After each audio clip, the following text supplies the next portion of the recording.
And Assalamu alaikum wa rahmatullahi wa barakatuh, everybody. So this is our second episode for the Fiqh of Divorce.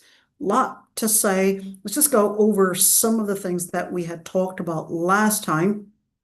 And having that being said, let's see right there. Let's look into what we had said before. We talked about the fiqh of divorce, and we talked about some of the terminologies that we'll be using frequently. We said the word talaq, and we said that's basically when the husband is the one that initiates a divorce. And we said it can be done verbally, or it can be done orally, or it can be done at least, body gesture for people that are not capable of speaking.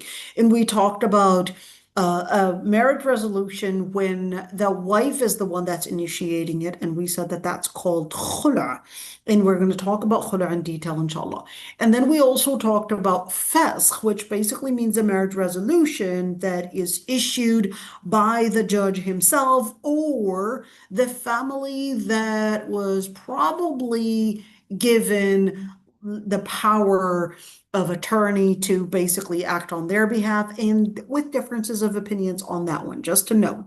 Okay, so we talked about a marriage resolution basically involving divorce, and we talked about the permissibility of divorce basically in the Quran, and then we went in details of who's allowed to issue a divorce. We talked about person being Muslim. We talked about puberty, and we went into certain details about puberty, whether there has to be a reason for getting somebody that didn't reach the age of puberty, whether there has to be a reason to get them married or for a divorce. And we said that there are differences of opinions between scholars on that. So we just kind of went in details before, and then we continued these details last time. And for somebody that is mentally disabled, we talked about two kinds of mental disabilities. We talked about somebody with a chronic mental disability, which basically makes them incompetent to make any decision making, basically, or any decisions that are in their interest and in their favor. And we also talked about somebody that is intermittently mentally disabled. And we didn't go in detail about the different kinds and the different classifications. So this is for psychiatrists to basically just tell me how mentally sound is this person? Are they competent to make their own decision making to basically fit their own interest or not? That's all we care about as basically legal experts, and what they do to them and how the amount of medication and all of all the different symptoms that this person is going through, all of that. That's not my area of expertise. Our area of expertise as basically legal experts is basically to say how competent is this person to make decisions and recognize the pros and the cons, or even recognize whether this data is in their favor or not. So we basically look into that. Is this person competent to make sound decision making or not? And then the psychiatrists are basically going to tell me yes or no, and then we're going to take it from there. Okay, we're going to take it from there and basically decide, is this person then capable of issuing a marriage contract, or probably a financial transaction, or perhaps a divorce, which is basically bring an end to the marriage, or not. Then we take it from a different end. And we also talked about the wali, and we went in details with the wali. We said the wali basically acts as the person in charge and the person to basically make the decisions in the case, in this situation, where the person, whether we're speaking about male or female, either side is incompetent to make the decision, then in that situation, the guardian or the guardian ad litem would basically be the person to act on their behalf and to make the decisions on their behalf. So that's the wali right there. The power of attorney. We went in some details with the power of attorney, not going to go in too many details, but I think it's important to mention that when we speak about power of attorney or certain legal things, it's important to say that every single country may have its own regulations and its own laws in terms of how we would either notarize or how we would make sure that this is a legal power of attorney and therefore an acceptable power of attorney. So then, even if you were to go to Islamic courts, perhaps in different countries, just because you might have in the books of fiqh, it says, well, yes, it can be done verbally.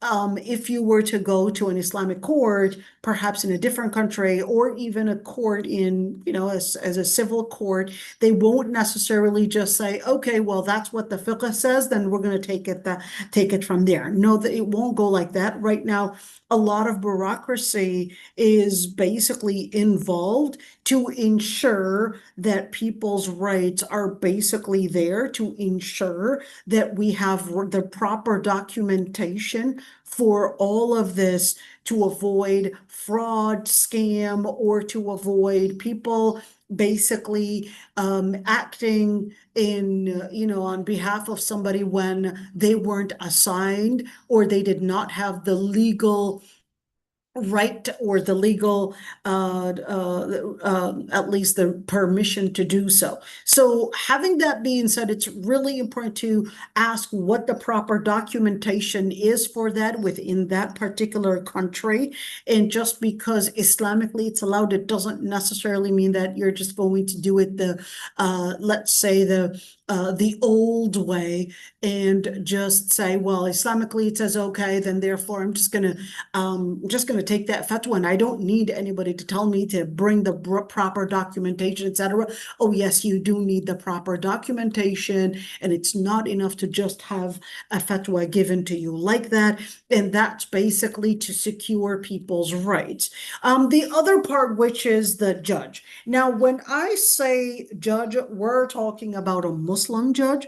And the reason for that is that a non-Muslim judge is going to rule based on perhaps a secular constitution, a constitution that basically stems from a completely different ideology, a completely different foundation, perhaps a foundation that was enforced or designed maybe by a feminist group or maybe an atheist group or a secular group or whatever, John Locke or whatever different groups and whatever philosophy that basically had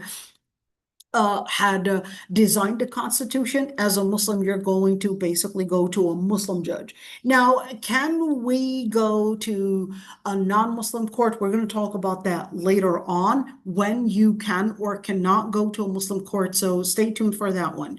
And the other part we talked about, can one issue a divorce before marriage? Didn't go in a lot of details, just wanted to let you know that's the most important thing. Majority of scholars considered that there's no such thing as issuing divorce before an official marriage takes place, because if there's no official marriage, then that actually makes any divorce not even making sense, since there's no existing marriage in the beginning. But for the Madhab Hanafi, they regarded that, yes, there is. Let me just give you an idea, just to remind you. Maybe I should actually help you see that map again right there, kind of like the map of madhab, okay? Madhab, and I'm just going to call it madhab map. And this is my favorite map, okay? Even though it's not fully accurate, but at least it kind of helps me see some, get some idea of where those madhab are. So you can see the madhab Hanafi is pretty much the largest madhab in practice. And you could say, I mean, it just takes right there, just takes India on its own. Just give India on its own. It's going to be taken over and eating up all those different populations out there. Just India on its own. If you have India being Hanafi madhab, right there, you've got 250 million right there. That's enough. Okay, so now you're looking at all of that is basically Hanafi madhab. And of course, you've got Maliki, you basically have North Africa right there. And let's see, see, look at that right there, Shafi'i. What do they have? Oh, the Shafi'i right there. Well, Shafi'i right there, Indonesia on its own is 250 million. So basically letting India kind of rethink their known numbers. But anyhow, so you've got the Shafi'i right there. You've got Somalia, Ethiopia, Sudan, Yemen right there. Those are all Shafi'i right there. But of course, you've got Hanbali as well, a pretty small area, but at the end of the day, they definitely had I guess, financial support to kind of get some kind of what should I call it, publicity that let the Hanbali at least have the foundation for distributing and certainly inviting in a lot of students to study in their university. So that basically makes them these correspondents, I guess, on behalf of the Hanbali. So yeah, just see a little bit of that map right there. Let's go back to it. So I just want you to see when we're speaking about the different madhahib, every single area basically has its own regulations of how to document or even how to keep track of those fatwas in regards to marriage, basically contracts or even a resolution in marriage. We also talked about the number of divorces. We said it's basically 2 divorces, at least those that would be considered as irrevocable or revocable, raj'i or non-raj'i. And we talked a little bit about, I guess, the very final one, just right there, kind of showed you this map right there of the different types of idda, and which is basically a waiting period. We kind of went in some details with that one, but of course, we tried to make the story short just to help us understand what we're talking about. So we talked about the divorces. We said it would be divorce number 1, call it strike 1, and then there would be that waiting period or the idda. And we said the idda is going to be determined based on the circumstances. So we're looking at a woman that basically gets a regular cycle. She basically waits for 3 menstrual cycles. And during that waiting period, if it's a first or a second divorce, basically they would have a waiting period. And during this waiting period, the husband has the right to go back on that divorce that he had initiated. And when we say go back, that means basically bring this marriage together, but that doesn't cancel out the divorce that was initiated. Let's do this again. That does not cancel out the divorce that this man initiated. It just gives another chance. Basically just gives another chance, and he can bring the wife back during the waiting period without her consent. Let's do this again. Without her consent. Khulu' is different.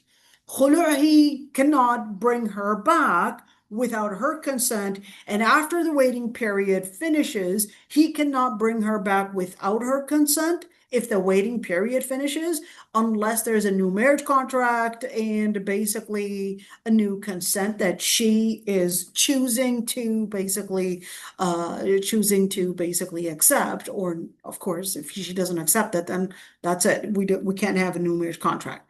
Okay, and that's only the first and the second divorce. We talked about the different types of idda, and we included also the pregnancy. If she's pregnant, we basically would look at this waiting period extending or perhaps even being shorter if she gets a childbirth. What if she was pregnant and she didn't get a living baby? As long as the pregnancy got terminated, whether due to an abortion or whether that was a miscarriage or whether that was due to a childbirth, regardless of abortion being haram, okay? This is regardless. We're speaking about the end of a pregnancy. So in that situation, whether we're speaking about first trimester, second trimester, third trimester, it doesn't matter. We're speaking about the end of a pregnancy. That would mark the end of that waiting period. And we also talked about an irregular idda, an irregular period, basically not menstruating women. They would basically wait for 3 lunar months. Okay, now we also talked about those situations when When, of course, the person basically cannot issue a divorce. We talked about a person that is not accountable. We talked about a person that is mentally incompetent, whether due to intoxication or whether extreme anger or a coma or a person mental disability or perhaps asleep. We talked about those areas of incompetence, but then we also went in details with being drunk, whether their divorce is actually considered as valid or not. Made that one clear in even basically mentioning the different evidences out there. This is where we left off at. This is where we left off at, which is basically the part about anger. Since before we talked about a person that is drunk, a person that is not accountable, and basically more details in regards to a person that is angry. Perhaps this is the most common issue that we would get coming to our office, which is, well, if a person gets angry, does that mean just by being angry or claiming anger, does that mean that this divorce is invalid? Well, here's one thing, is that first, when we're speaking about anger, I think we have to define what anger and what is the parameter, let's say the definition of anger before we basically talk about it. Well, the Prophet was talking about anger, this, different stages of anger.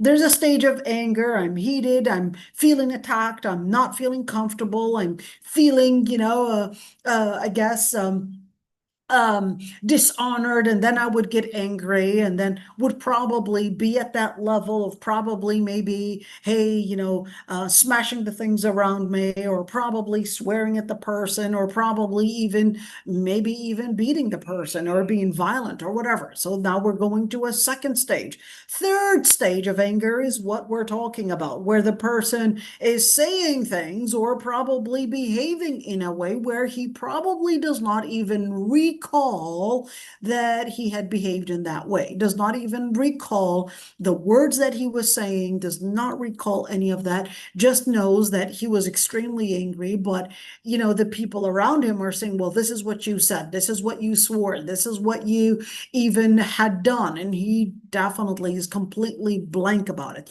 That's that level of anger that we are talking about, which is the level of anger that the Prophet ﷺ was actually calling it as a type of ighlaq. I want you to use and remember the word ighlaq. What does the word ighlaq actually mean? So the word ighlaq means when, you're closed. What are we talking about when we say you're closed? What does being closed actually mean? So we're talking about your ability to process what happened had been basically blocked as a result of extreme anger. We're speaking about these cognitive skills that were you just completely gone blank. Blank is the word that they would use in English, but in Arabic we would use the word ighlaq. We would say blank to basically translate the word ighlaq, even though the word ighlaq in Lugha Arabiya literally means something that is closed. But of course, the expression is basically to reflect that this person is not processing. In other words, it's a closed thing, it's a blank processing, and that's basically that type of that's the type of anger that we're talking about. As for the anger, when the person does remember what happened, and he'll say, well, yeah, I said this because she provoked me in this manner. Yes, I said this, it was her fault, etc. So you really remember what happened, don't you? You remember where you were standing? Yes, I do. You remember what you said? Yeah, I said it because that's what she said. I recited it because it's a response of this and this and this. Oh, this anger is not the type of anger where it dismisses you from accountability or dismisses the implications of your actions. So you remember, and you basically right now are continuing to say, well, yeah, that's why I did it. I did it because she provoked me. I did it because, she did not listen to me. I did it because she basically dishonored me, and I'm the husband, and how dare she does that? How, all of these different things. So you do remember, and right now you definitely were aware of what you had said. Okay, since you were aware of what you had said, and right now, not just the justification is going to make it valid, but you definitely had shown to us that you at the time and until now are feeling that this was justifiable and that you had thought it out just by saying, well, she had done this and that's why I reacted that way. That's a sign that you had processed what you had decided to make. Maybe you disagree with it right now, but it tells me you processed it at the time and you were in full awareness of what you were saying. And therefore, this divorce is going to be valid. And that's why Allah subhanahu wa ta'ala gave you, as a man, this power to initiate a divorce or to not initiate. If you cannot be man enough to basically control your words, control your mind, and control your behavior, well, sorry, but we're going to discipline you and we're going to hold you accountable for every single word you say. And for you to think that you can get away with it by simply saying, oh, don't hold me accountable, well, and we won't dismiss it just because you basically had regret what you had said. Okay, so now that you see that this type, and this is basically right there, you could see الغضب على ثلاثة أقسام. The first one, basically what would remove the person's ability to think basically in a competent way, and therefore the person doesn't feel what he had said, and therefore this person's talaq does not happen. In other words, it doesn't go valid. As for the second type of anger, and which basically does not block the person from understanding what they had said and what they meant by it, then in that situation, that person's divorce basically is valid. And the person that basically is capable of understanding, it didn't completely block his understanding, and it didn't stop him from basically implementing what he had wanted to basically think. Then in that situation, just keeping in mind that we don't play. We shouldn't be playing with the rulings that Allah subhanahu wa ta'ala had basically set. And just because you may be not comfortable with this, it doesn't necessarily mean that we're going to basically make a ruling or a fatwa to somehow make you feel better. And we're just giving a fatwa by saying, sorry, but your divorce is valid. That doesn't mean that we are the ones responsible for destructing your home. We're not responsible. We didn't issue the divorce. We just told you the fatwa on your actions. Your actions were the cause of your home destruction, not the fatwa. I get this very often that, people would come in and say, hey, you just destructed a home. No, we didn't destruct a home. We are just there interpreting the text for you.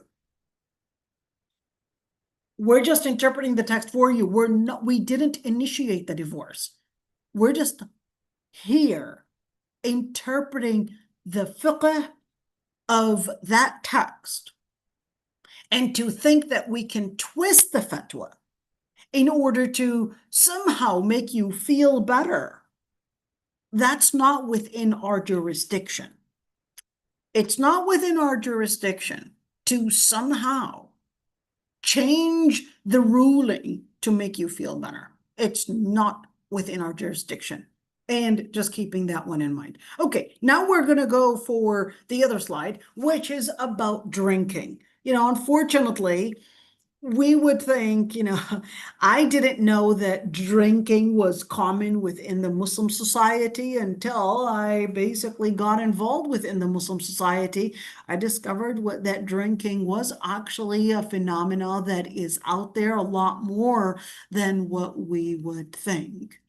I grew up in a Muslim home, alhamdulillah, drinking was never there. I never thought that there were any Muslims that actually got involved with drinking, and to discover that drinking is a very common thing within the Muslim society. And certainly, it does vary from one community to another, and I mean nationality, compared to other nationalities. And we have more men that are let's say, I guess, that are addicted to drinking than women. It doesn't mean that we don't have Muslim women. No, I had seen, and I had a number of different women come to my office, Muslim women, hijabi, come to my office that told me that they were dealing and have an alcohol and a drinking problem. And unfortunately, this does affect the marriage and affect the children in very destructive ways. I don't think that there is a problem that is more harmful on the family than drinking and incest. Those two are probably the worst things that you can have within the household. The worst two things. Child molestation from a family member or drinking. That completely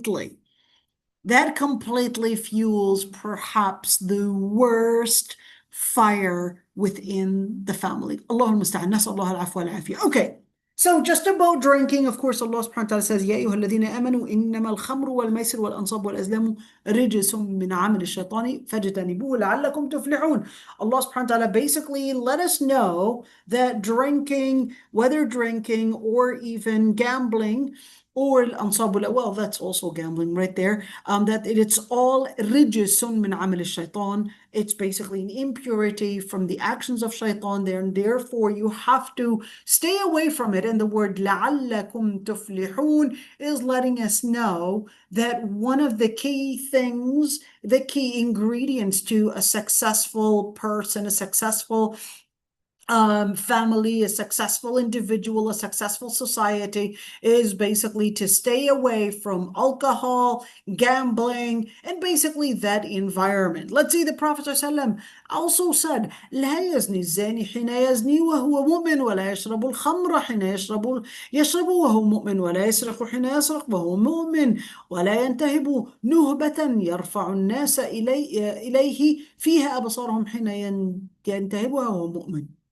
Okay, so what does that mean? Is this person considered a kafir? If the Prophet ﷺ said a person that commits zina or adultery or fornication, they do not commit it while they're in a تعرف انا state قديش of عطيتها iman. للحج أمية هيك كله كمان كريونز وقلام هيك زيادة ما بدها. Okay, I think, let's see, sorry. All right, it happens. The other part is, of course, interpreting this hadith. So a person that steals is also not stealing while they would be in a state of iman. So to make the story short, they're not necessarily kafir per se.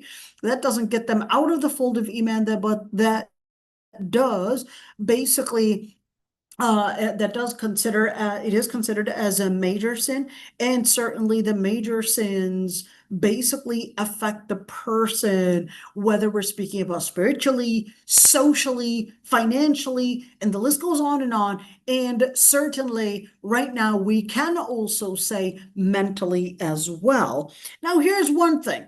When we're speaking about, alcohol, there's no question that it's haram, no question that this is something that is cursed by Allah subhanahu wa ta'ala, no question that it's an evil act, but the question is there divorce valid or not? That's that huge debate between scholars. Is their divorce valid or not? And we talked a little about this, that if a person basically induces an intoxicated state, does that mean that they would fall under the category of anger that probably, had made them block their ability to process ideas, to process basically thinking, make that decision making with deep insight, etc. So, some scholars actually considered that,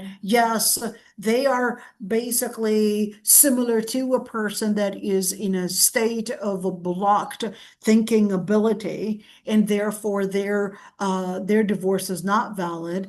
And of course, the scholars that considered that, yes, it is valid because they were the ones that induced this level of intoxication. They're the ones that had induced their inability basically to think and process. Therefore, we have to make them accountable for each and every single action, whether we're speaking about a crime or whether we're speaking about divorce or whatever it is, because just, by being intoxicant, that should not uplift and make them not accountable for their action. So that was that whole debate, and I think I talked about it last time. And right now we're going to go into also understanding that conditioned divorce. Okay, that's a different topic. Okay, the different topic about conditioned divorce. What do you mean by conditioned divorce? So if a person is saying, well, if you leave the house, that was the condition, you're going to be divorced. We're talking about a man. Okay. Or for example, he says, you go to your family, you're going to be divorced. If you buy this, you're going to get divorced. Putting a condition right there. Some scholars actually discuss certain conditions, like if the sun goes up, you're divorced. Well, of course the sun is going to go up. What do you mean if the sun goes up? Or if the wind blows, you're going to divorce. I mean, of course the wind is going to blow. I mean, does that make that a valid divorce, or what does that even look like?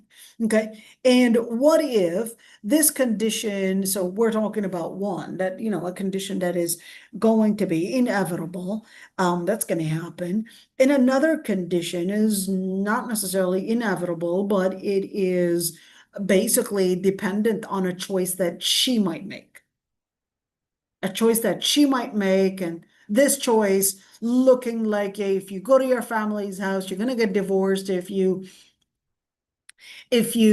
I don't know, you call your friend, you're going to get divorced. If you cheat on me, you're going to get divorced. These kind of things. And if she does do it, then does that divorce actually happen? So the answer is, majority of the scholars, they said, yes, it does happen.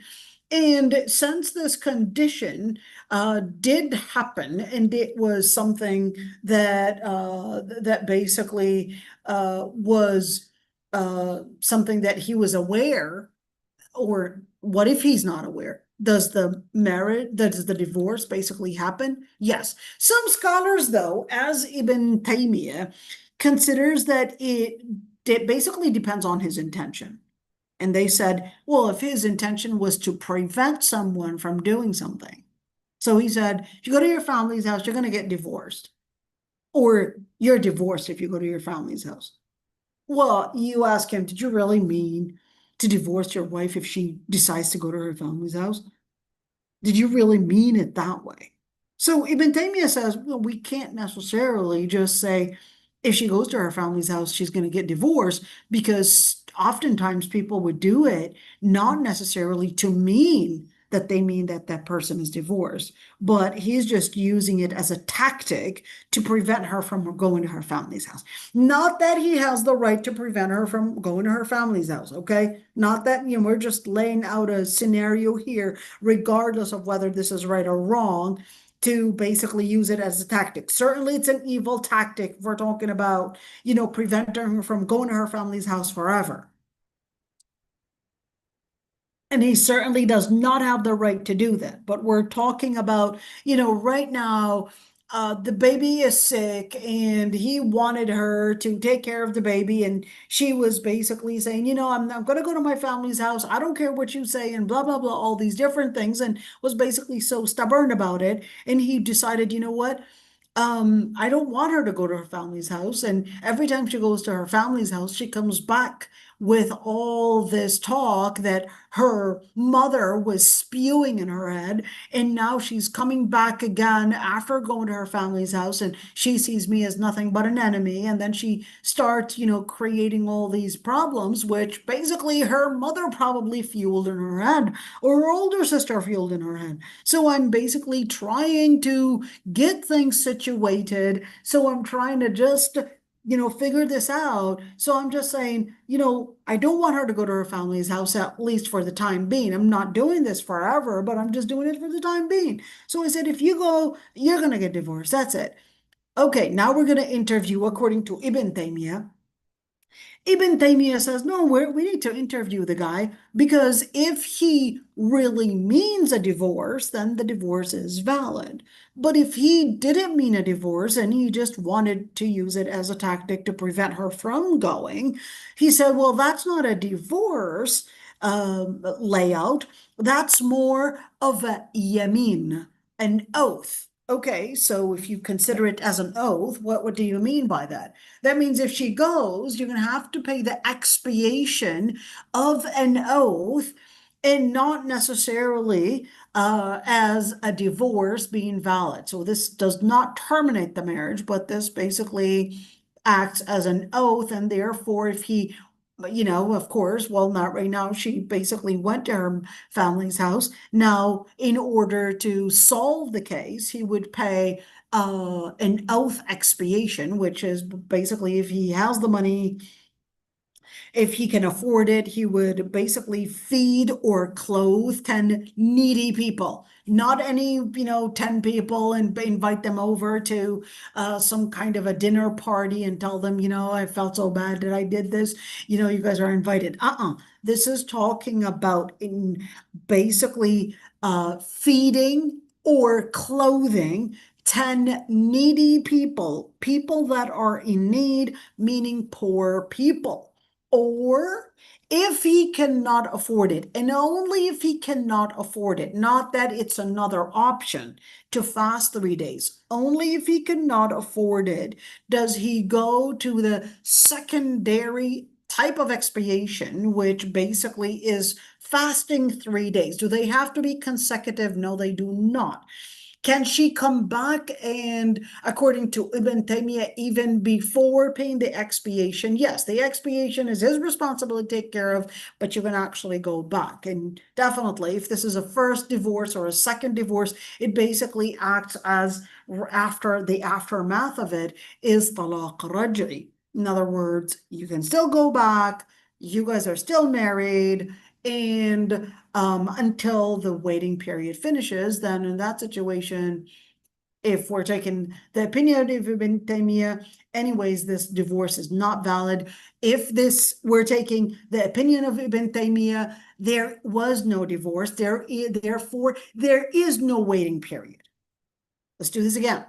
If we take Ibn Taymiyyah's opinion that this was not even a divorce, but this was an oath, then there's no waiting period. But if we take the other opinion that this was a divorce, then there's definitely a waiting period. If she goes, let's say in this scenario at least, and she goes to her parents' house, and he meant that it would be a divorce, okay? Or according to the majority of the scholars, regardless of what his intention was, this acts as a divorce just by going to the parents' house, for example, in this scenario. Okay, I hope that one's clear. And if we consider it a divorce, then we're going to look into, what stage of divorce is this? Is this the first? Is this the second? Is this the third? Okay, so not every condition is seen as a yamin. It depends on the context. So for Ibn Taymiyyah, he would look into the situation saying, well, wait a minute, I need to look into the context and really see, based on this culture, what we see this as. And based on this culture, do we consider it as an oath or do we consider it as a divorce? Okay. So things like you're divorced if you cheated on me, you definitely will say that he's not trying to make an oath here, but he really means it. He really means it's a divorce. It's not an oath. But if, we're talking about other things, then it depends on the context. Okay, here we go. 3 divorces in one. So he basically says a talaq bithalat right on the spot. He wanted to end this whole thing and instantly and say 3 divorces on the spot and in one. And here's one thing. There is a debate between scholars. Well, guess what? The debate isn't just between scholars, but the debate was actually between Sahaba themselves. Let's see what the story is. Allah subhanahu wa ta'ala says, وَلَا تُمْسِكُوهُنَّ ضِرَارًا لِتَعْتَدُوا. Do not keep them within the marriage just so that you can inflict harm on these wives. So what is that supposed to mean? Well, in that situation, Allah subhanahu wa ta'ala is letting us know that certainly yes, he's got basically, I guess, the power to initiate a divorce, to bring basically a resolution to this marriage or not, but some may take advantage of this authority or may take advantage of this right in order to inflict harm on the other person. There's no question that this happens and happens often, which is why Allah subhanahu wa ta'ala had actually said, do not keep them in this marriage just to inflict harm. And this is extremely important because if you're not interested in this marriage, yes, certainly you can probably get married to a second wife and a third wife, and you're right there just not even wanting to give her a divorce just because you just want her to suffer or you just want to retaliate.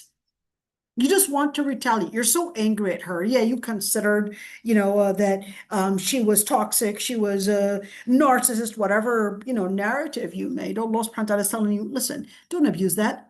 Don't abuse that position and that power that you have in order to initiate a divorce or not. If you are seeing that this relationship is not working, just end the relationship and let her go on and you move on and end the problem for God's sake. End the problem for God's sake and let Allah subhanahu wa ta'ala hold her accountable if she really was this toxic person, this narcissist person, this gaslighting person, this blah, blah, blah. Let Allah subhanahu wa ta'ala deal with it, not you.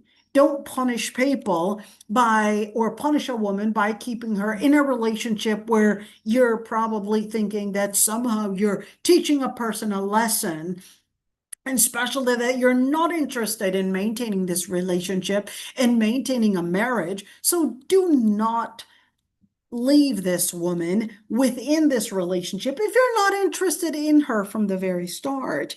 So, of course, majority of the scholars, what if he basically said, you're divorced 3 times. You know what? You're divorced by thalath, by 3. Does that make all the 3 divorces fall as one, or does that make it into this is all 3 together? Majority of the scholars, they considered that it basically is considered as 3 divorces all at once. In other words, he lost it. He was given the opportunity to just make it 1 divorce, but he lost his temper or who knows, but he decided to put all the 3 together. Well, too bad, according to the majority of scholars.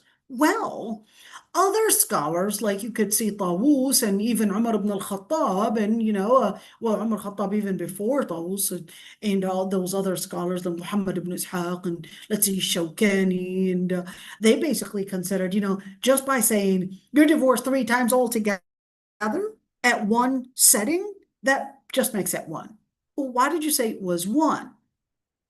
So they actually had their evidence, and here's their evidence. They said, well, we do have an evidence that even Umar ibn al-Khattab, what happened? Said, well, Umar ibn al-Khattab and Ibn Abbas right there, he said, talaq during the time of the Prophet ﷺ, and during the time of Bakr as-Siddiq, and during the time of Umar al-Khattab, it was basically, they would they would have better discipline, and they would use these sessions as ways to help them rethink all of this. But during the time of Umar ibn al-Khattab, Umar ibn al-Khattab said, well, people are abusing and they're rushing what Allah subhanahu wa ta'ala had wanted them to rethink and basically go through a number of different stages. And then Umar ibn al-Khattab said, since people are not as disciplined as before, we're just going to give them these ways to pardon them and just count one divorce. And that's what Umar al-Khattab said. And of course, we've got Ibn Abbas. He basically said that Abu Rakana, he basically did that. It did that as well during the time of the Prophet ﷺ. So Umar al-Khattab didn't just create a new fatwa, but he had a basis that Abu Rakana, he divorced his wife all 3 divorces in one session, but the Prophet ﷺ basically returned her to him, and in other words, counted it as one. Okay, counted it as one. So that was that evidence that, of course, that Umar al-Khattab perhaps depended on. So now we see that 3 divorces. Is it 1, 2? So in the situation where you're talking about these 3 divorces, what am I, as not a faqih, as a person that is really, not understanding what fatwa to take, what should I do? You're basically going to depend on the fatwa that the scholar that you would turn to, their fatwa. If they tell you it's 3, it's 3. If they tell you it's 1, it's 1. That's it. They're going to be making, let's call it your consultant, your fatwa consultant, your fatwa qadi, etc., or the qadi, and that consult, legal consult with the qadi that is a Muslim qadi, that's going to be the final answer. That's going to be the final answer, and they're basically going to give you that answer to how to understand all of this. And once they make that statement, they're going to take it from there. Okay, can a person go back on the divorce? If the divorce happened with complete awareness and basically in 3 separate divorces, then one cannot go back on it. Even if we're talking about whether 1 divorce, 2 divorces, or 3 divorces, hey, you did it, and therefore, even if you regret it, and during the waiting period, the divorce is valid, okay? And that's strike 1, or strike 2, or perhaps strike 3, okay? Just because you regret it, it doesn't get nullified, and it doesn't get canceled out. It would never get canceled out unless the qadi looked into the situation and he said, well, tell me those number of times and tell me what happened. First one, I don't even remember that it happened. And the wife says, objection, Your Honor. I remembered that it happened. We were in the kitchen. He got angry because I burnt the food, and he basically had said it, and he said it so many times, and he just goes and, I'm so sorry, Your Honor. I don't remember what she's talking about. I just remember, yeah, we got into a heated argument in the kitchen over, I don't know, some pizza that she had burned, but that's all I remember. I do not remember me telling her that she was divorced whatsoever. I don't even know what she's talking about. Okay, Qadi will say, okay, we're going to cancel that one because he doesn't remember. You sure you don't remember? You swear that you don't remember? Yes, I swear. Wallahi, I don't remember. Okay, we're going to cancel that one out. Let's see. The second divorce. Oh, he was drunk, and he said, I was actually drunk at the time. I came back. All I could remember that I was with my friends, basically, and yeah, I shouldn't be doing this. I'm trying to make tawbah, but this is what happened. So the qadi will say, okay, we're going to consider that you were drunk at the time. And yes, we're going to cancel that one out. What would happen to number 3 divorce? Oh, number 3 divorce. I was actually mentally ill. I I am schizophrenic and I have these moments, these episodes. Man, this person is definitely in a completely different situation. But hey, yeah, you can have these situations where, yes, a person, hey, mental illness does increase the chances of perhaps people going into for intoxicants, drugs, and these different things. We already know that. So, yes, these are scenarios that do come to us frequently, by the way. Unfortunately, maybe bipolar is more common than schizophrenia, but yes, bipolar and also has a drinking problem or maybe a drug problem and perhaps maybe an issue with temper management. Yes, this is extremely common. So then the Qadi will look into those cases and then decide which ones are going to be basically void and which ones are going to be basically valid. And then whatever the judge or whatever this competent Qadi, okay, basically decides, you're going to take it from there. You don't have to go and start searching fatawas and start searching, Islam Q&A and start, oh, I found this fatwa and I asked another sheikh and I sent a paper to this sheikh and all of that. No, just stick to one. Don't get yourself confused. You guys went to this qadi, he gave you the final fatwa, no need to go further researching. Put your paranoia outside the window. Khalas. End it right there, move on with your life. If he said it's valid divorce and he basically considered it as valid for 1, 2, 3, or whatever, then you're going to take it from there. You're not going to be shopping for all these fatwa. Okay. Making an oath by using the word talaq. And this is also common in certain cultures. So what does that look like? If, for example, he would say something as, you're divorced. I know it's such a bad habit, but in some cultures they actually use it. Things like, you would be divorced, and thinking that it's an oath somehow, or a bunch of guys would be sitting together, I don't know, smoking shisha or hookah or whatever it is, and they would be thinking, that it's manly or masculine to say things like, I would divorce my wife if, you took the ace or whatever it is, and or, all these different things. They think it's manly. It's definitely not manly. It's extremely disgusting. This is not manly if you actually are using your own wife, your own family, as basically so cheap because of an ace card, or even because of losing a game, or who knows, or poker or whatever it is. This is extremely cheap. But unfortunately, in the age of men losing masculinity and losing their manhood, and women basically losing their womanhood as well, yeah, this is something that we end up really seeing. But of course, regardless of how ethical and unethical this does happen. So is it a divorce or is it a talaq? Oh, sorry, well, divorce is talaq, but is it a divorce slash talaq, or is it an oath?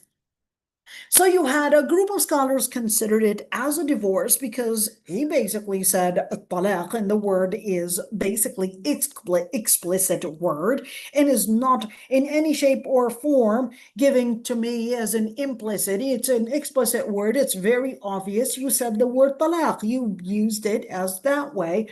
Therefore, to interpret it differently makes no sense. And that's the first opinion. They said, we're not going to interpret it differently and somehow give it a new definition or a new interpretation, because he literally said, الطلاق, if my wife basically does this and this. You were really clear and you were really obvious with your words.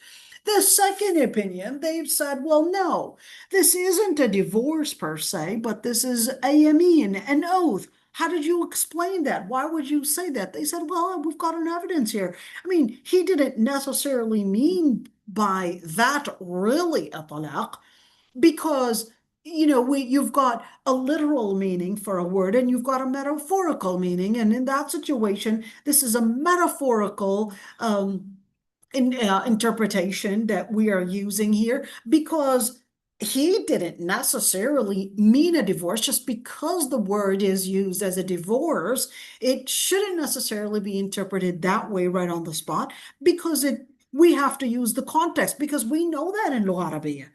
We know in Lugha Arabiya that you can use a word and the word can have multiple meanings based on the context. Well, that's the same thing right there. We're going to ask him, did you really mean as your words the definition of divorce, or did you really mean to use it as, just a word of an oath, or was this just kind of habit of saying things? What does that really mean? What did you really intend with that meaning? And based on your intention and based on the context, we're going to put these pieces together and we're going to see what the definition and therefore going to consider the implication of your words. But that's extremely stupid to do, as a behavior, and just put your family at risk because you thought it was masculine around these guys and not even weigh what you say. Allah subhanahu wa ta'ala says, وَمَا يَلْفِظُ مِنْ قَوْلٍ إِلَّا لَدَيْهِ رَقِيبٌ عَتِيدٌ. One word can get you out of the fold of Islam. One word can put you in a marriage and can get you out of the marriage. So therefore, be a man and use your words wisely. Never jeopardize and risk your relationship because somehow you wanted to get some kind of an acceptance from the people around you to somehow make you seem manly. It's definitely not manly and it's definitely stupid. But at the end of the day, we have this basically right there. So just wanted to mention that one. And of course, some of them, they actually limited those cases and they said, well, things like علي الطلاق منك, whether he's, that's the third opinion. The third opinion differentiated between telling it directly to the wife and saying, you know what, you would be divorced if, you would be divorced, and basically, using it as a method of swearing. No, you really meant it a divorce. But if it's a bunch of guys sitting together and he's just, علي الطلاق, is it, did you use the word من زوجتي? Did you really specify it that you really mean a divorce from your wife? You really meant to use that word as really a divorce and not necessarily some kind of an oath. And then we'll go and look into 1, the wording, 2, the context, 3, the intention and all of that. But you know what? Why even get into that mess? Why get yourself into that mess from the very start? And our professor, when we were studying the fiqh of the family fiqh, basically what we're studying right now, our professors would not even use the word talaq at all. They would not even say the word, and they would usually break it into consonants and syllables, and they would say talaqa, okay, because they wanted to teach those students that this is a serious word, learn how to say it in syllables and make it like as severe as saying a word of kufr. That's how severe it is. That's how severe it is. It's not a game to think that, oh, I can, just speak of it this way or that way. Okay, now we've got 2 kinds. So the first one, الطلاق الرجعي and الطلاق البائن, irrevocable and revocable divorce. Let me explain what revocable and what irrevocable basically means. I'm going to draw right here a small drawing. Maybe I should have actually done like a like a graph or something, but let me write there perhaps while you're listening. Are you capable of seeing me typing? Just tell me if yes or no, if you're capable of seeing me typing at all. If you're not capable of seeing me typing, at least I'll have to use a different method. So were you seeing me type? Nobody's writing anything in the chat? Yes, you are typing. I'm typing. Okay, very good. So the first one, we basically would have, let's say, the first divorce. Okay, the first divorce right there. We'll just use this one.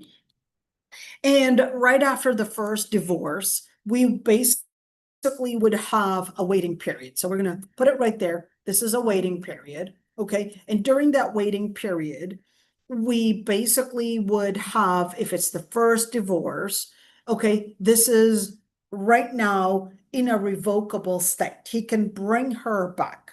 Okay. And when can he bring her back? If she's in a situation of yet not an ending iddah, not an ending waiting period. So if she is still within the waiting period situation, it didn't end. So if, let's say, she's getting 3 cycles, she's getting a regular cycle. Okay, if she's getting a regular cycle, then in that situation, we'd say, hey, listen, she got her first period ended, then got her second period, it ended, and this guy is not even going back. He's like, you know what, I'm done. And then the third cycle, okay, the third cycle happened, and all of a sudden, he says, well, you know what? Let's go back. I regret this. Wait a minute. Is the cycle? Yeah, she got her period yesterday. Oh, she got her period yesterday. Did she finish her period? No, she still have 6 days. She still has 6 days left. Okay. Now, you see this window of she got her period yesterday. She still didn't finish her period. This is a window that scholars had differences of opinions about. That time. Is that waiting period, that window right there, do we count from the time that she gets the period, or do we count from the time that she ends and is basically done with her period? That's that huge debate between not only scholars, but even the Sahaba. Okay? Now, to move on. Okay, even the Sahaba had differences of opinions between them, because the word qur' basically has differences of opinions between scholars, whether this is talking about finishing a period or whether this is talking about starting a period. Okay, now, just letting you know, this window right there. But during the waiting period, that is that time during the waiting period, they are still in the circumstance of a revocable circumstance for a revocable, basically, divorce, since it's a first divorce. If the waiting period finishes, now if the waiting period, let's write it down, okay? If the waiting period finishes, okay, but let's call it iddah, okay, because that's a smaller word to write. If the iddah finishes and he does not bring her back, now this transferred from a revocable divorce to now an irrevocable divorce, unless they make a new marriage contract. So now, if the iddah finishes and does not bring her back, now this is irrevocable.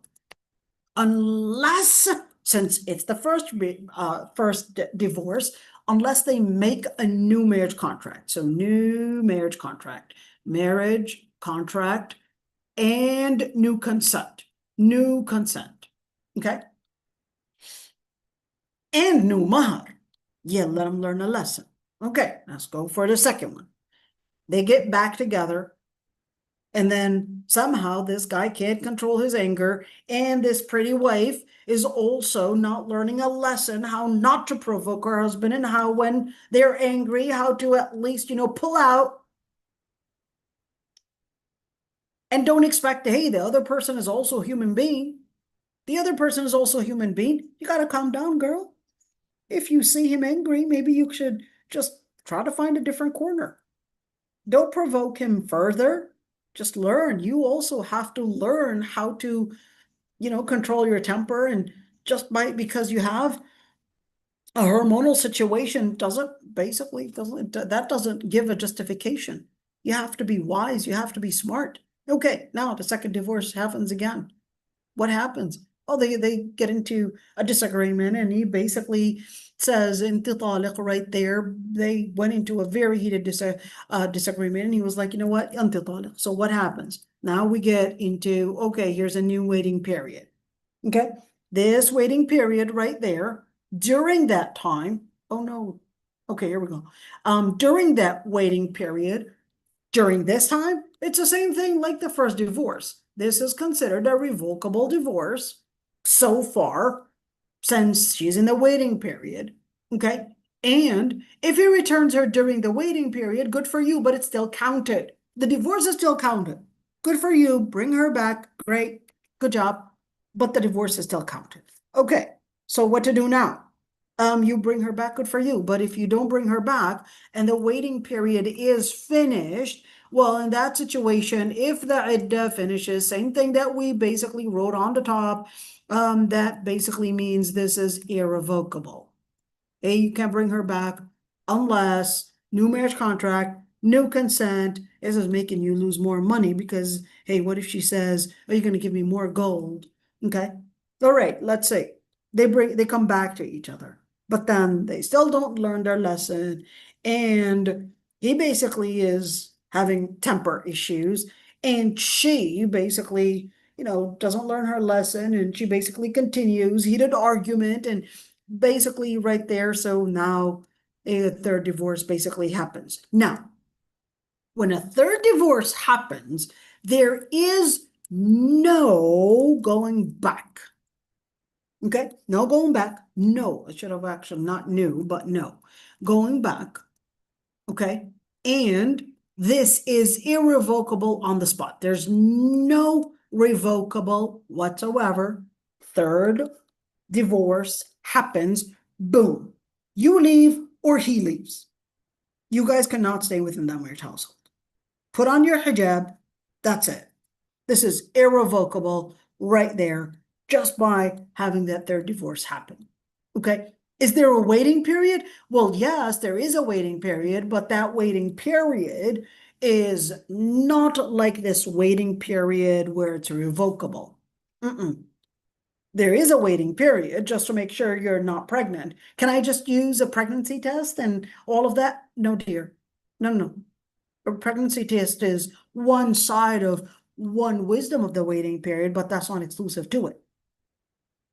Therefore, what are we looking at? We're looking at that divorce basically valid, and the waiting period is also valid, but that waiting period is an irrevocable stage, and therefore the waiting period is basically to mean not yet can you move on and get married or get engaged, not until the waiting period is basically done. Then what about things like spending? Okay, now we discuss a number of different things. We're going to take a different color. We're going to see, oh dear, it just gives me that. Okay, I'm going to take let's see what I can do in order to color it. Let me see if I can write over this. Oh yes, it does allow me to.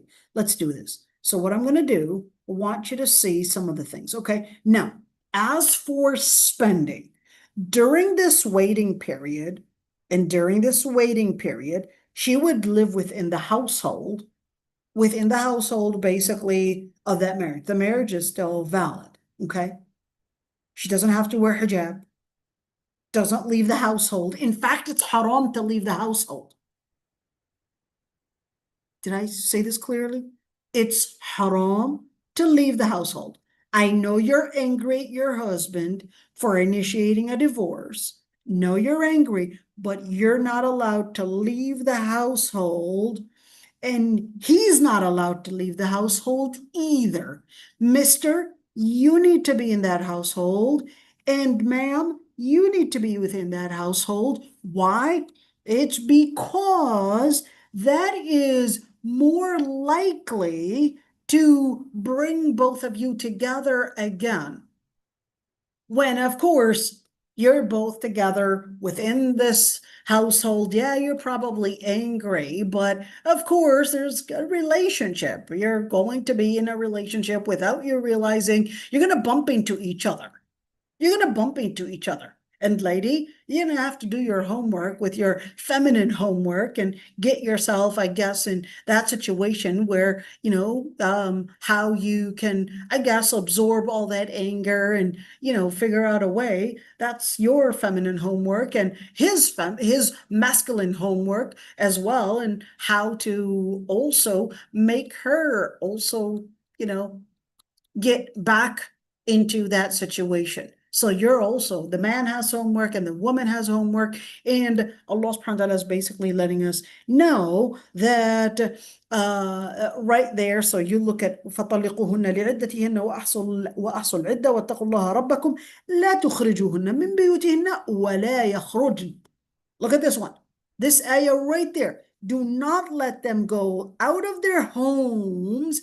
So this home right there, she cannot leave it. And the ayah says, وَلَا يَخْرُجْنَ, and they should not leave.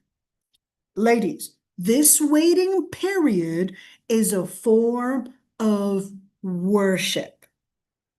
It's a form of worship.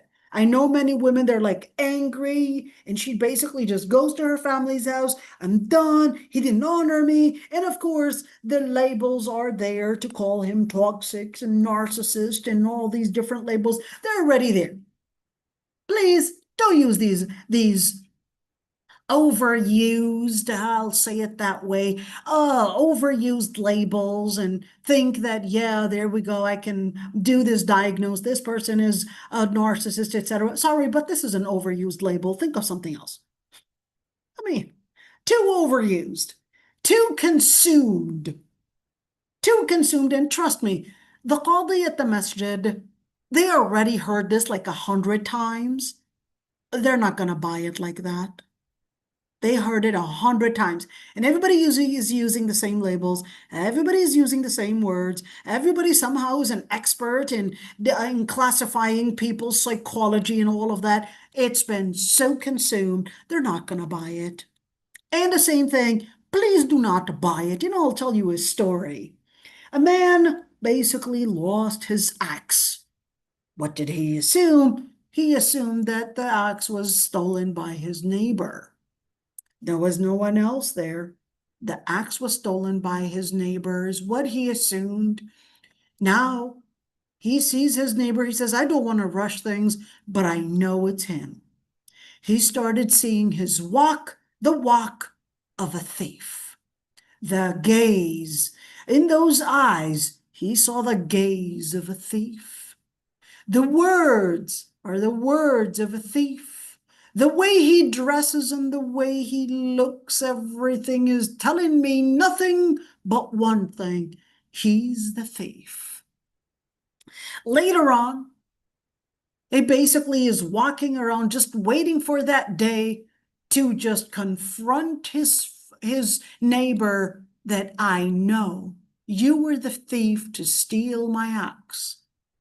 He was ready and prepared to go to his neighbor's house, but then he steps on something under that haystack, and then he realizes, oops, my axe was actually right there under this haystack. And he realized that the gaze that he had, and the gaze that he had assumed about his friend or about his neighbor was really nothing but a result of his own intention gone wrong. His own intention, his own explanation, basically su'u dhann. And that's one thing that I always see. Many times women would come to me and say, oh, he's a narcissist, he's this, and they'll give you all of these different things. Later on, yeah, sure, the divorce does happen. This guy gets married to a new woman, and they're living beautifully, and they're living a very happy marriage, etc., all of that. So what happened? Why did the other one not see that this person was a narcissist?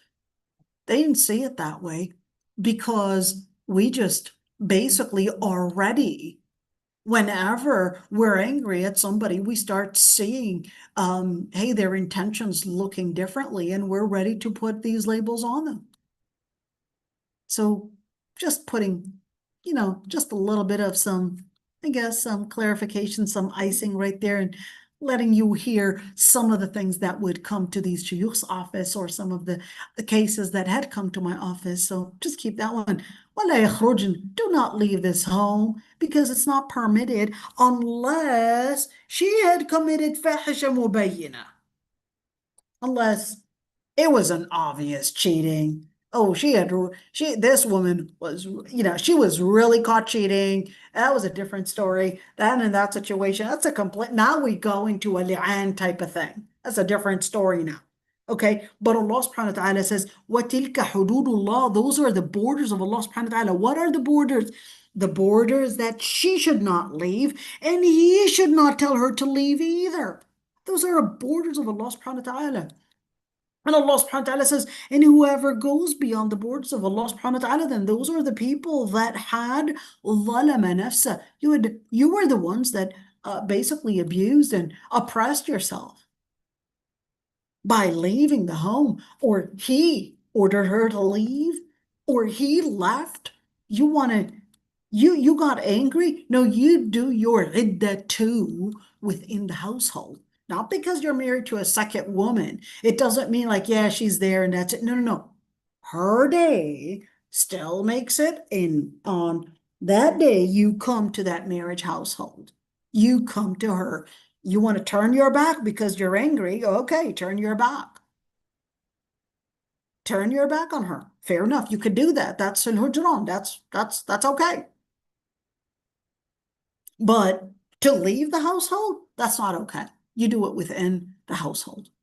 Okay, now, if the iddah finishes, okay, oh, by the way, during the waiting period, during this time that she's basically staying in there, yeah, she eats and drinks and all her expenses are covered, the same thing, as if nothing happened. But then they'll have to do their homework to get things basically in place.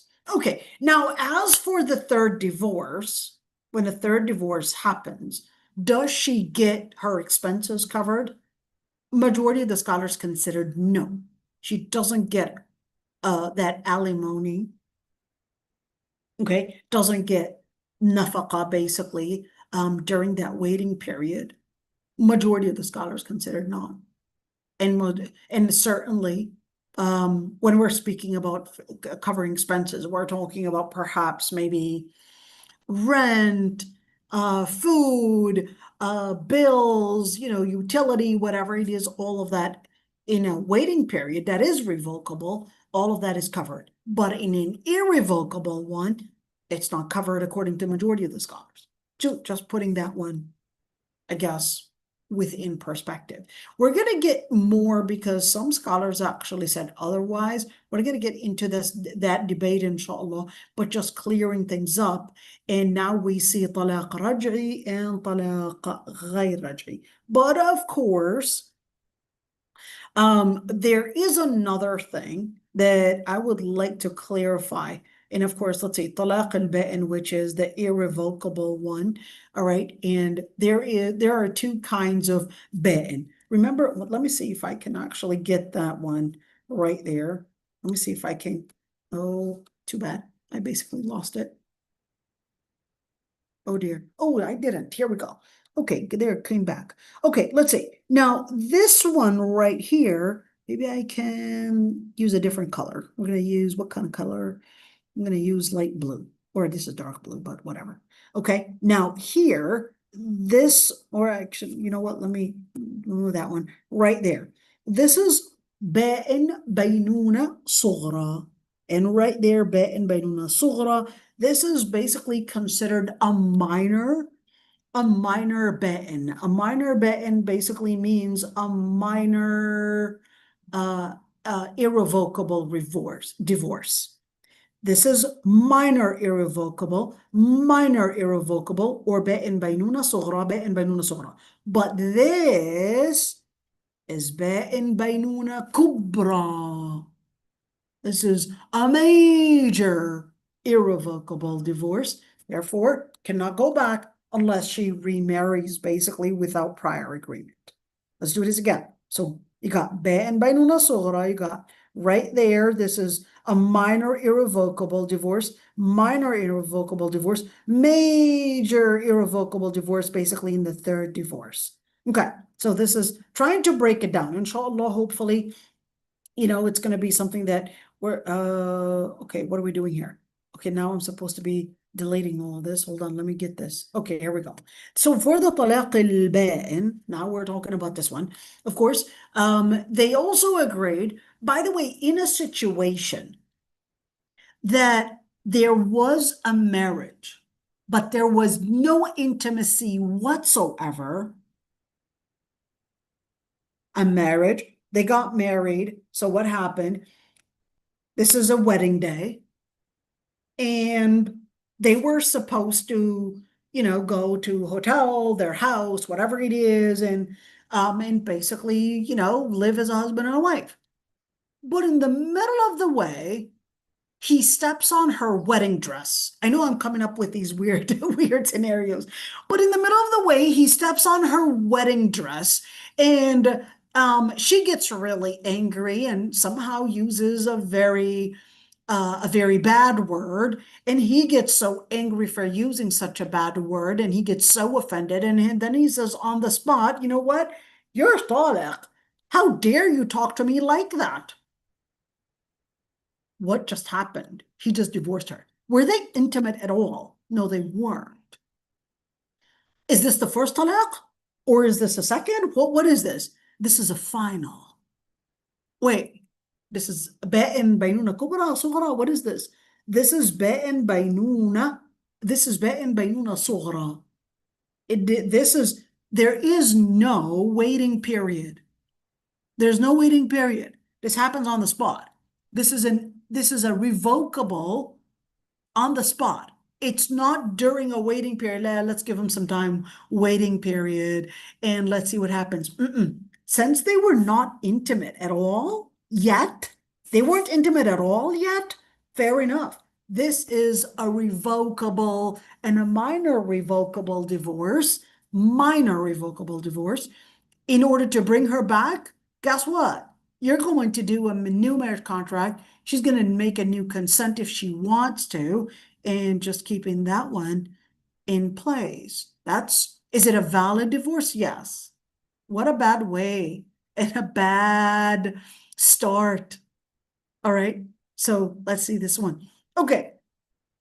And of course, it would be, this is that bainuna, if basically it happens before even being intimate. Okay.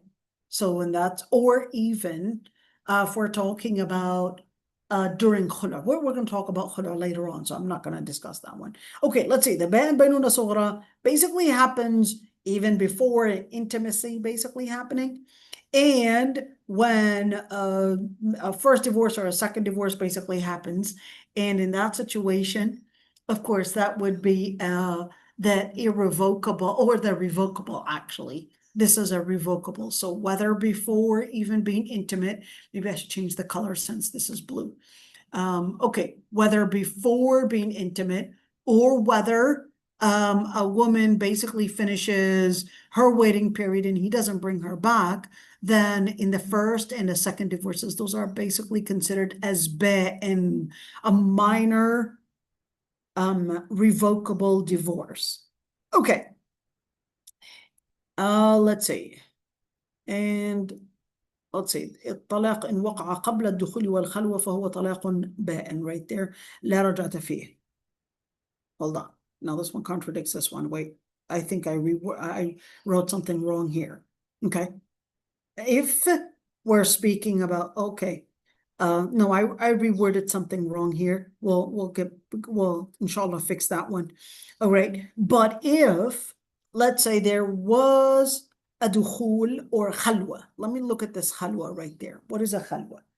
Khalwa is basically they were together in a place where they can be intimate, and they were alone, whether they were together, I don't know, going on, I don't know, together, walking in a mall. She basically was with him in his car. They were together in a hotel. No one was there. And they basically were considered in a khalwa. All right. But of course, they weren't necessarily intimate. They probably had some kind of flirtation happen, but not fully intimate. Okay. Now, this is a khalwa. This is a khalwa. And in that situation, scholars debated whether he owes mahr or not. That's number one. And scholars debated if they were intimate. Let's just, put both scenarios. Before a wedding, whether this is considered as a pseudo zina or not. Wait a minute. What do you mean pseudo zina? I thought you said it's either zina or not zina. What do you mean? Okay, let me explain. So they cannot be intimate before a wedding is announced, before a wedding happens. Why? Because the wedding is an announcement for this relationship, that it's a marriage. Okay? According to the Maliki, this is a pillar in marriage. According to the other scholars, they consider that that's a sunnah. Okay? The scholars that considered this as al-ishhar, meaning announcing it, is obligatory. And by the way, even the scholars that considered it a sunnah, they considered that, wait a minute, if we're talking about, the details of a wedding, we're not talking about, what do you mean details of a wedding? Like serving food and like making a dhabiha, all of that. But if we're talking about, no, we're talking about letting everyone know on February 10, we're making a wedding to basically announce that she is married to this guy, and therefore, the child that comes out of this relationship is basically fathered by this person. Okay. Now, majority of the scholars considered intimacy before a wedding is not necessarily zina to mean being punishable as a crime, but it is basically not permissible yet until the announcement happens. Keep that one in mind. And we had a lot of cases come to us. A lot of cases come to us because they basically did not understand the relationship. They did not understand their borders. And of course, if this man basically is right now, intimate with this woman and not even a wedding happened, there's all that glamour of that first day of marriage and all of that, it basically starts fading away. It fades away because the glamour is gone. You blew it. Okay? So just keeping that one in mind. So what if they were intimate? She does get the full mahr. There's no question about it. She gets the full mahr. Yes, she does. What if they weren't intimate? If they weren't intimate, but they were just together, doing something stupid together, whatever. Okay? When they weren't supposed to be. And what happens? Well, that's called the khalwa sahiha. Does she get the mahr? Majority of scholars consider that she gets half the mahr. Half the mahr? Yes, but she's advised not to get half the mahr. Other scholars, they said she gets full mahr. So, excuse me, sir, maybe you should really consider your desire before you pay a big price for it. Yeah, you're going to be paying a big price for it. Who knows what you had said in that mahr, but you can actually ask for the whole mahr or even half the mahr, according to some scholars. So next time, don't get dragged and pay a big, large amount of money for something probably you were trespassing a boundary that you were probably blowing it before it's time. Okay, now, what about is there a divorce? What if they didn't basically get along? Something happened. Is there a iddah? If there was no intimacy, there is no iddah. If there is some intimacy, whether she had announced it or not, yes, we don't advise it. Yes, it's, pseudo zina because it's not necessarily within in the parameter of that ishar, all of that stuff, then in that situation, whether we considered it as basically not advisable or not, at the end of the day, if there was intimacy, there's always going to be iddah. Okay? So just keeping that one in mind. Okay? All right, here's what I'm going to do. I'm going to stop right here because there's always so much to discuss, and I know, there's always something. Wait a minute, what? Okay, so inshallah, we will continue tomorrow with tafsir. Okay, what does the word ba'in mean? Okay, the word ba'in, right there, somebody's asking in the chat, what does the word ba'in mean? Ba'in means clear. Ba'in means clear, literally at least, okay? Or profound, okay? Or profound, okay? So when you're talking about ba'in baynuna sughra, so we're talking about, I guess, something that is profound mildly, I guess. Maybe I could use it that way. Or if I'm talking about ba'in baynuna kubra, maybe I could use a major, profound divorce, I guess. Maybe I could use it that way. Yeah, so that's what it means. Okay, if there are any questions, I'd be happy to answer them. Let me see what else we're going to be discussing. I know there's so much to say, and I know sometimes, if you would hear those scenarios that I would, just mention, just letting you, I guess, hear some of the things and that would really happen.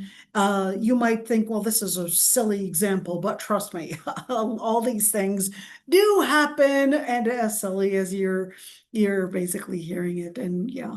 Okay, so we're right there. Irrevocable divorce, we're going to talk about that, inshallah. Let's say legal effect, we'll talk about that. And yeah, you'll see revocable and irrevocable. We've got some stuff to talk about. And we're going to talk about the literal and figurative divorce. So stay tuned. Yeah, look at there. Yeah, I don't know why I put this guy, but anyhow. So if there are any questions about what I had said, I know that the lectures are basically still yet incomplete, and we've got a lot of things to basically cover, which will further answer a lot of those questions that you have on mind. But that's okay. I'll still give you the chance to ask any questions that you would like to ask right now. So go ahead. You can unmute yourselves if you would like.